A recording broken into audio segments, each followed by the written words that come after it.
Amazon is much worse than a monopolist. It's not just a monopolist. It's not a market. It is not a capitalist. It is like, think of it as a digital version of a fiefdom. Yeah, sure. In which vassal capitalists are laboring for the Lord, along with the peasants who may even love the Lord. So you mentioned before that, these gadgets are all very convenient. I can't live my life without.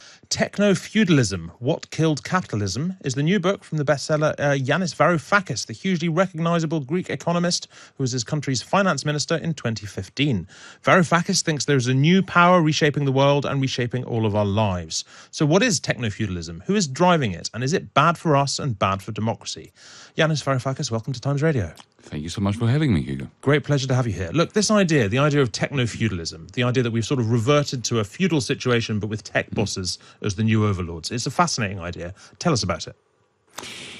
It's based on this hunch that I developed some years ago that, I come from the left.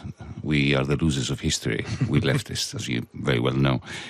We used to believe that organized labor would overthrow capitalism, or take over capital. It never happened. But what has happened instead is a delicious irony. The capital became so triumphant that it mutated like a stupid virus that creates a variant that kills its host. So this is my hypothesis, that capital has become so successful and so powerful and so toxic that it has killed capitalism. Now, in practice, what does this mean and why should people care? It means that whereas profit was the fuel and the lubricant of the socio-economic system known as capitalism, and markets were the mechanism that synthesized all our efforts, brought together producers, consumers, organized economic activity, infected our culture, the whole thing.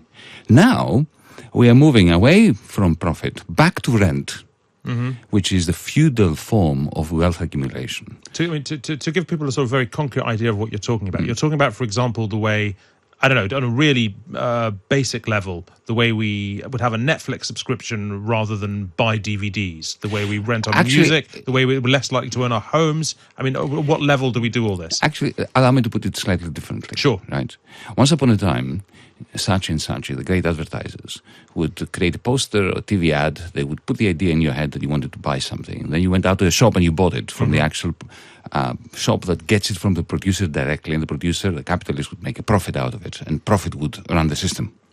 Today, Alexa is sitting on your desk, or Siri, or whatever, some interface with the net. You are training it to train you, to train it, to impress upon you how good it is at giving you advice on what to buy. I don't know about you, but Spotify really is spot on regarding what I actually like. Yeah. And once it gets this power over you, on the basis that it serves you and it gives you good advice, then it can recommend things for you to buy. And not only that, but this is the astonishing thing, you don't need to go to the shop to buy it. The same piece of what I call cloud capital, that capital that lives on the cloud, sells you the stuff directly through Amazon.com, which is the same agglomeration of capital, cloud capital, as the Alexa that talks to you and interacts with you. That's not a market anymore. It's not capitalism. What happens is Amazon charges 40% to the capitalist who produces the stuff that you buy. Amazon doesn't produce anything. So it's not just that you do not own stuff and you rent it. It is that you have the complete bypassing of markets and the replacement of profit with a new form of cloud rent, or rent, which I call cloud rent. And why does this matter? It matters because our society becomes increasingly unstable as a result. Why does it become unstable? Because I mean, some people would say this is great. I get what I want. I don't need to do so much work about it. I don't care whether my money's going to one company I don't know or another company I don't know. So it goes to Amazon. How's that my problem? Because rent is waste. Right. Unlike profit, when a producer of bicycles, of binoculars, of cars, whatever, gets a profit, they have to invest a large part of it in order to maintain competitiveness. So this goes back into the economy.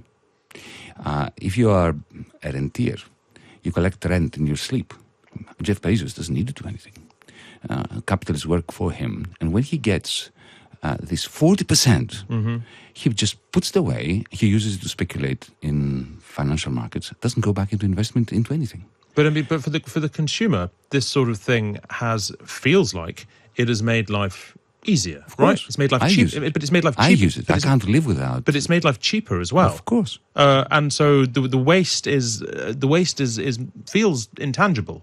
It feels intangible, but it really does poison our lives because, Hugo, if you think about it, when, let's say, a large chunk of national income is withdrawn from the circular flow of income and is stashed away in some financial circuit and simply feeds this financial game and comes out of people's wages. Let me give you a very striking example.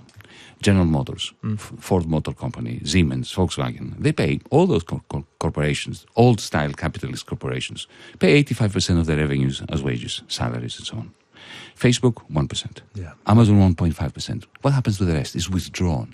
The result is that the people out there suffer permanent austerity. Not necessarily, George Osborne's austerity, but austerity in the sense that there isn't enough money going around. That's why we have what David Graeber so scientifically described as bullshit jobs, because there's no good investment in jobs.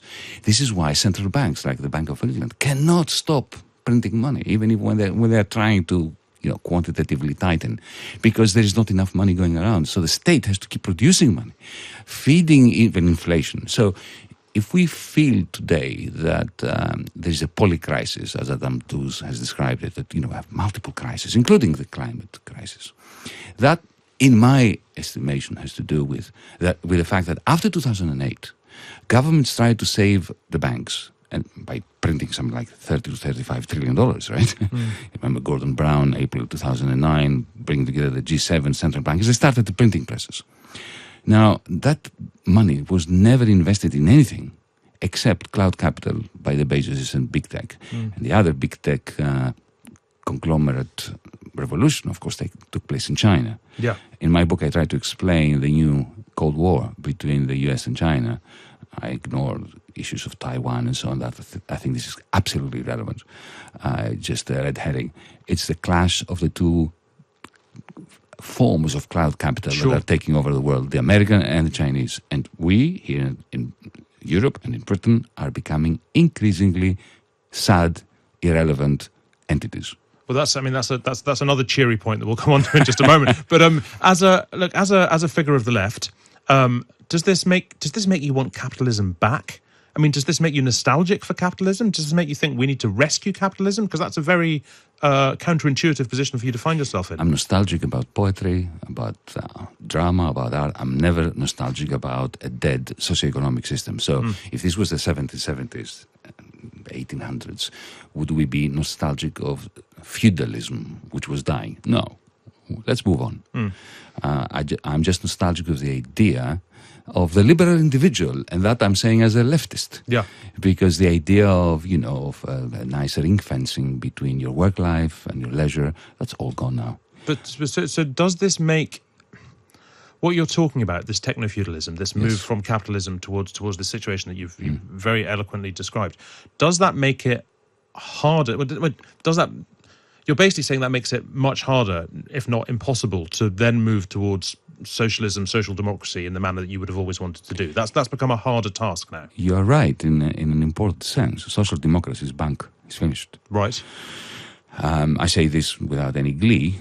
I'm not a social democrat, but I do believe that social democracy played a very important civilizing role in the 1960s and 70s. So, Harold Wilson in this country, Willy Brandt in Germany, Bruno Kreisky in Austria. What they did was they played the role of referee.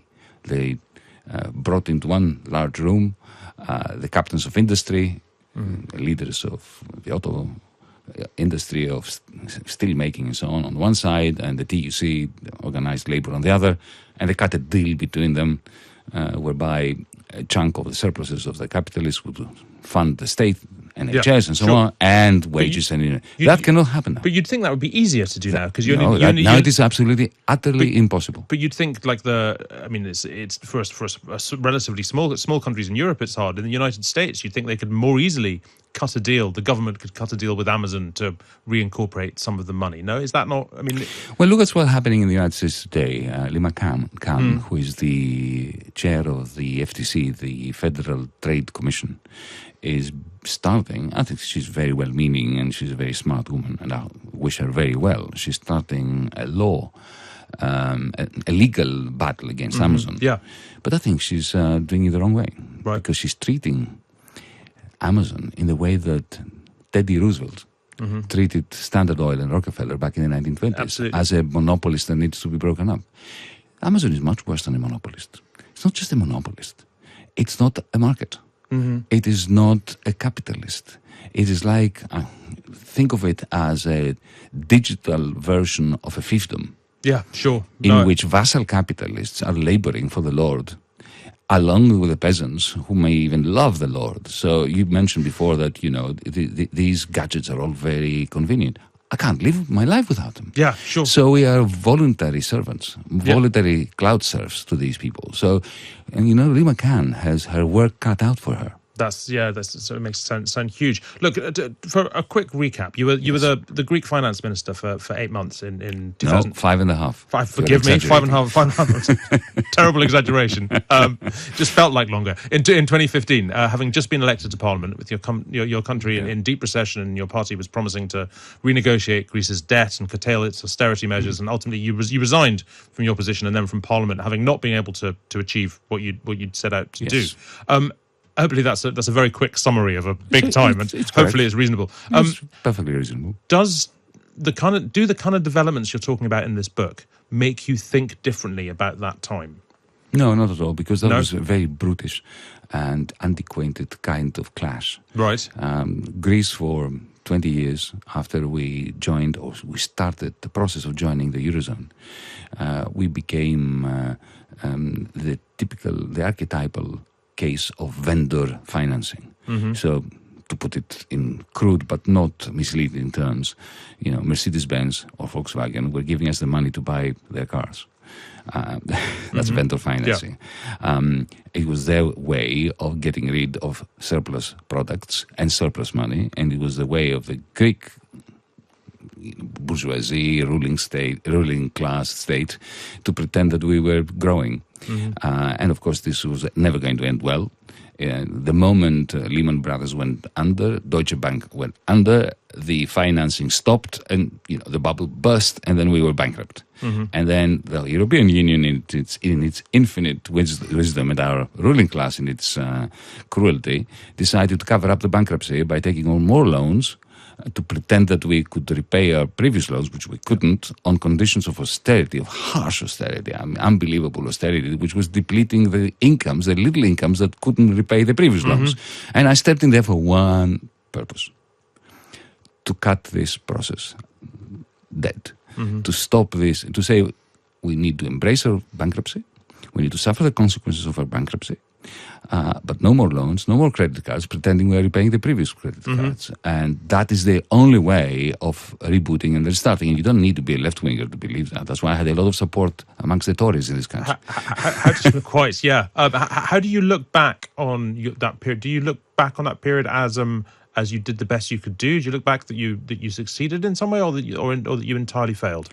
Entirely failed. Entirely failed, yeah. But I don't regret it for a moment. I have to say that I have a certain amount of pride, in the sense that I went in there to do the right thing. I was prevented from doing the right thing by my own Prime Minister, especially on the night of the 5th of July 2015, when the Greek people very heroically gave us a 62% referendum mandate to do the right thing.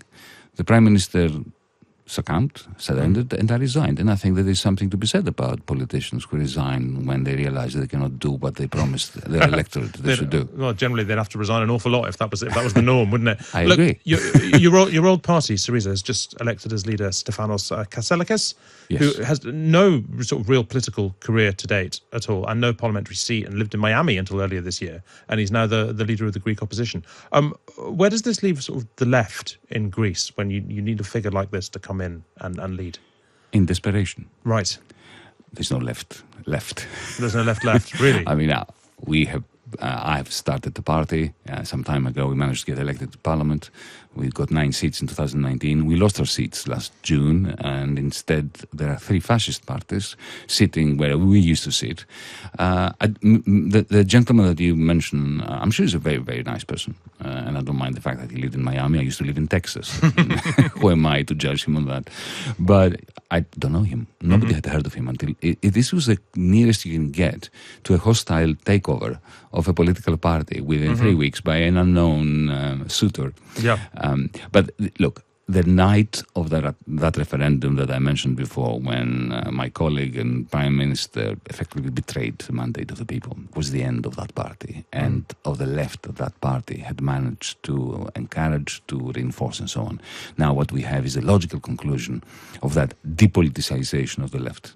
Right, understood. Look, Yanis Varoufakis, I'm afraid we've got to leave it there. But thanks very much. A great pleasure to speak to you. Tecnofeudalism, Who Killed Capitalism, is, I believe, it's out now. It's out already? Yes, it was out 2 days ago. Out 2 days ago. Wonderful. Yanis Varoufakis, thank you very much indeed. Thank you.